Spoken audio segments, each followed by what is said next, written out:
Hi, glad you could join me once again. It's been about a week from the last time that we met. Last time we looked at lessons from the AFCON 2021 and how African teams could use them to improve their football as well as better their performances both at the AFCONs and at World Cups where only Africa has only been able to get to the quarterfinals.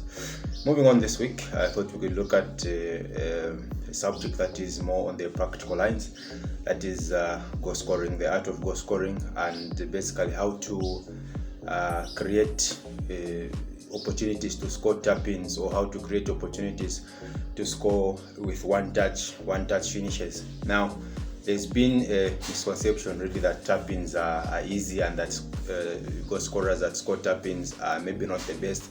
But the fact is that there's a lot of work that is involved in scoring a tap-in or a one-touch finish, and that is exactly what I'm going to try and look at today. So I'm going to look at why it's not so easy, and most importantly, how teams can actually create those opportunities to score from one-touch finishes or from tap-ins. My belief has always been that the training must be hard for the game to be simple.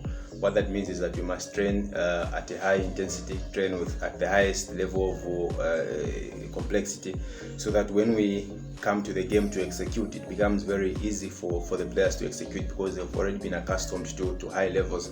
And that is why one of the famous quotes, I think, from Johan Cruyff is that football is a simple game. By playing a simple football is the hardest thing there is to do, which basically means that if you are going to play simple, you must really work hard, put up the hard work in training. And so, back to the topic, mostly tap-ins or one-touch finishes, you'll find these being done in the 6-yard box or in the 18-yard box if you like. Mostly what you'll see from this is that the striker doesn't seem to have done a lot of donkey work for them to score. It appears most of the donkey work is done by others and the striker just finishes. But the fact is that to get to that point where it looks simple for the striker to finish, a lot of work has to be done. Over the years, there have been players at an international level and locally that have gotten a lot of joy from tap-ins or one-touch finishes. You can think of Filippo Inzaghi. Most of his goals he scored for AC Milan and Italy were of that sort. You can talk about Benny McCarthy on the African continent, especially at the time when he was playing at Ajax Amsterdam. And in this video, I'm going to show you clips of Benny McCarthy and Filippo Inzaghi as illustrations of how well they executed the one-touch finishes or the tap-ins. Ronaldo, the Brazilian, also was very good with tap-ins. Obviously, he was blessed with a lot of skill and a lot of pace, but he also benefited from a lot of tap-ins and one-touch finishes.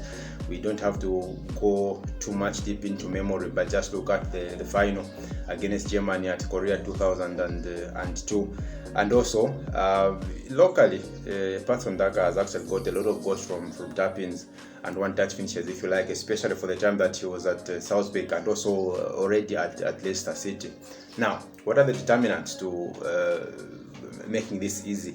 It's both the player and the team in terms of the nature of training as well as the style that the team decides to adopt to play. As I'm going to show you on this board, it also means that sometimes, depending on how a team sets up, they are able to convert and they are able to put their striker in a position where he's able to find himself in a position to finish in tap-ins. And at the same time, it's also just about the amount of individual work the player might put in. And so, looking at the elements that have to come with the team or the team structure and style. Number one, there's something that is called a box striker. For one to be able to finish accordingly or at the rate at which you require them, they have to be a box striker. Now, a box striker is purely a striker that hangs around the 18-yard box or roams just around the 18-yard box, waiting for opportunities and waiting for chances. Not just waiting, but equally making the right movements to be able to get the chances to score from the tap-ins. Apart from having a box striker, the style or the nature of the team should be such that they create opportunities by putting the ball into the byline and whipping in the cutbacks where you target the penalty spot or the 6-yard box. Basically, cutbacks also set up a striker to have one touch finishes, but then that is not easily done. It has to be done on the training ground with a lot of work and a lot of repetitions. When the cutback is done, then you have a striker coming in to come and finish off, which looks fairly easy, but it requires a lot of work. The other way that you can create such opportunities is by having intelligent players in the midfield that are able to thread through balls, where the moment the ball is threaded in, the striker is already face to face with the goalkeeper, or what you would call the one-on-ones. Because those mostly you also just need one touch to put the ball either side of the goalkeeper, and it is a goal. So you need to do a lot of through balls, but that requires a lot of intelligent players from the midfield. It also requires a lot of intelligent running from the main striker himself. The other way of getting your striker score tap-ins or one-touch finishes in terms of team structure and team style is by learning how to beat the offside trap. Now, the offside trap, especially with the coming in of the high line, is something that a lot of teams have paid attention to, and this is something that they practice on match day. So it's important that the striker watches his lines. Most strikers that watch their lines will usually play off the shoulder of the defender, and this is exactly what I mean when I say playing off the shoulder of the defender. It's a striker just standing next to a defender, but slightly leaning back a little bit and just waiting for that ball to be threaded in, then goes. As long as he's not able to watch the offside line, then it becomes very difficult for him to beat the offside trap and have himself face to face with the goalkeeper to set himself up or herself up for a one-touch finishes. So there has to be a way that a team develops to try and beat the offside trap by creating the right intelligence for the strikers to be able to do that. On the other side, additionally to this, is that a team must find a way of playing up high up the pitch. What we mean is that the more you play high up the pitch, you compress the pitch, the more you get your chances of going into the opposition goal. And now this is a structural requirement. This is a style requirement. It cannot just be done by the player himself, but it has to be a team playing in a specific way. Remember, a player cannot just move out of the entire structure of the team to go forward without the other teammates moving. So it has to be a collective movement. Once the striker makes the forward movement, then everyone else pushes forward. As long as the team keeps playing in the opposition half, then they are going to be creating a lot of these opportunities to be face to face with the goalkeeper and create chances to score in 1v1 or tap-ins or one-touch finishes, if you like. And obviously, finally, maybe on this segment, as far as the team structure is concerned, is that you have to create a lot of opportunities for aerial balls. Most strikers over the years that have got a lot of goals, I've actually got them through headers, and you know that headers usually are one-touch finishes. They are just like tap-ins, it's just that they are aerial balls. So you have to find a way of playing into the wide areas, whipping those crosses, and then have someone latch on to those balls and create those opportunities. I think that is what a team, in terms of their structure, can do to try and create these opportunities of which one-touch finishes can come from. Now, in terms of what the player himself can do, number one, I think there has to be a development of game intelligence. Now, game intelligence is developed over time. Game intelligence does not just come as a one-day thing. It has to be developed over time with a lot of practice and a lot of repetitions. What are the key components that you are looking for as you look at game intelligence? One is that the striker must have a good sense of positioning. He remember I said that he seems to do less work, and so if he has to do less work and be efficient, he has to learn the art of positioning. Most of the deadliest strikers actually have learned that most of their goals come from right positioning. 60% of what a striker has to do in order for them to score is basically positioning. So a striker must know where to find themselves to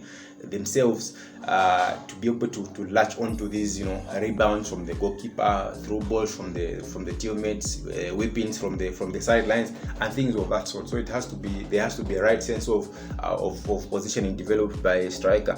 Obviously, a striker also needs to have a good sense of awareness. A striker must know what is surrounding him and the ability of the opponent that he's actually playing with.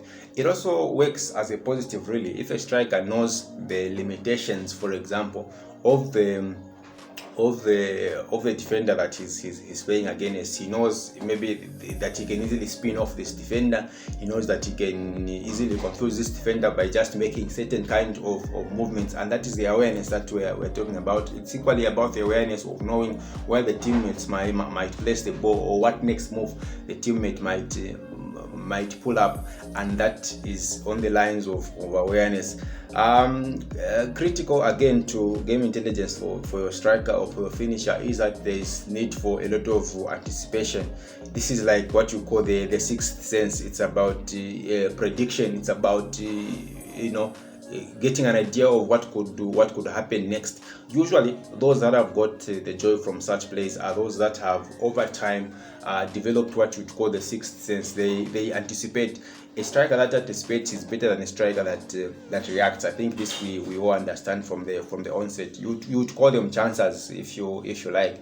Look at most goals that Filippo Inzaghi scored, like I said, or as you can see in this clip. It's where not so many would pop up. Not so many are going to show up in that area, but then he pops up and he scores a goal. And at the end of the day, you find a lot of people saying this guy usually scores from offside positions. No, it's just because he's able to predict maybe where the ball might come through, where the ball might fall, and he's able to latch onto it and score. The other statement that I think, or the other part that I think strikers can work on, or players can work on in training also, is to get into positions where they can score tap-ins or one-touch finishes. Is that there has to be a lot of development in terms of their speed and pace, looking at the four basic sides of speed. That is pure speed, technical speed, tactical speed, and mental speed. What we're talking about when we talk about pure speed, it's basically about the raw speed. It's about getting ahead of defenders, bulldozing defenders, spinning off defenders. That is basically pure speed. It's purely about how quickly, within a short time, a striker can get to a ball, or how they can make a particular movement. It's not always that you just have to open up. It's not always that you have to make an intelligent run. Sometimes you basically have to use raw power, raw pace, just to get ahead of a defender and get onto a ball and be able to finish. That is, I think, the part of pure speed. When we talk about technical speed, that has to be developed. It's about a striker knowing what kind of technique to use, how to manipulate the ball. Does he have to get over the ball or under the ball? For example, if a striker has to lob the ball, does he have to get over it or under the ball? If the ball is in the air, it's a volley that has to be struck. Does he have to get over the ball or under the ball? The fact is that during match play, there is very little time for one to think, and so most of what comes in is what has been developed over time. There's a sense of automatism that kicks in, second nature that kicks in when the game is in play, and so these things can only be developed with a lot of practice. I keep emphasizing this. So that's it about technical speed. It's about the striker knowing when to get over the ball, when to get under the ball, and basically how to manipulate the ball in order to get the goal that might be required.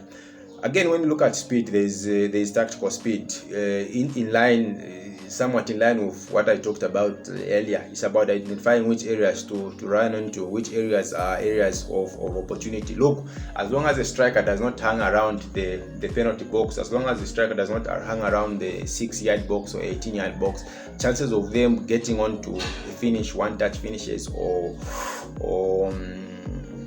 tap-ins is very difficult. And earlier I gave reference to what you call a box striker, and this is how you develop some of those things about the technical know-how of knowing when to pop up and around which areas to hang in. Because if a striker is hanging around the center circle, how is he going to finish for one-touch finishes? It takes something extraordinary. There's a principle that is called the funnel principle. What this principle basically says is that once the ball gets over the center line going into your attacking third, a striker begins to bear down on the goal line. So they begin to basically focus on the 18-yard box. They begin to focus onto the goal scoring areas and remove their concentration from the wide areas, with the expectation that the ball is going to come from the wide areas and get into the middle. This is what we call the final principle. So as long as players do not have this sense, as long as players do not have this technical know-how, it becomes very difficult for them to execute some of these things. So the final principle has to be developed in every striker or in every goal scorer, as well as prospective goal scorer for that matter. When you talk about mental speed that has to be developed, you are looking at a striker being able to see possibilities which others cannot see. Again, it speaks to somewhat of the sixth sense. The best really see things which others cannot see, or they see certain things before others see them, and by the time others are realizing what they've seen, then it's gone. A goal has been scored. That is how over time the great strikers have always got their goals. I spoke about Ronaldo earlier. Benny McCarthy, our own Patson Daka has been doing that. He did that in the under 20 days at the AFCON and the World Cup, equally at Salzburg. And at Leicester, we've seen flashes of that, and we can only hope that he gets better from that stage onto the other stage. You can also see in this clip that I'm playing down there for you that you need this kind of mental ability to see certain things before they happen, and make the right movements and the right adjustments. Finally, number 3, in terms of what the striker has to do in training, which is not entirely dependent on the team structure, is that you just basically have to develop a sense of good finishing.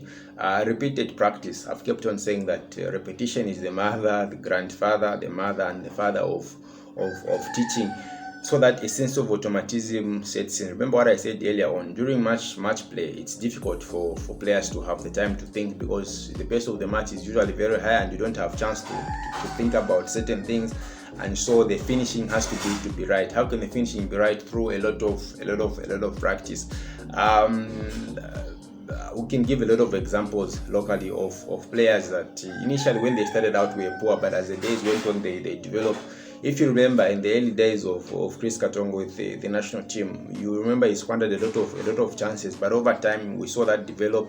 He developed very much when he went to Jomo Cosmos. He started scoring a lot of goals. When he went to Brøndby in Denmark, he scored a lot of goals, and over time we saw that he developed. I believe it's because of repeated practice. Now, just one thing, you may have observed that there are certain players that people think, how is that guy playing in the Premier League?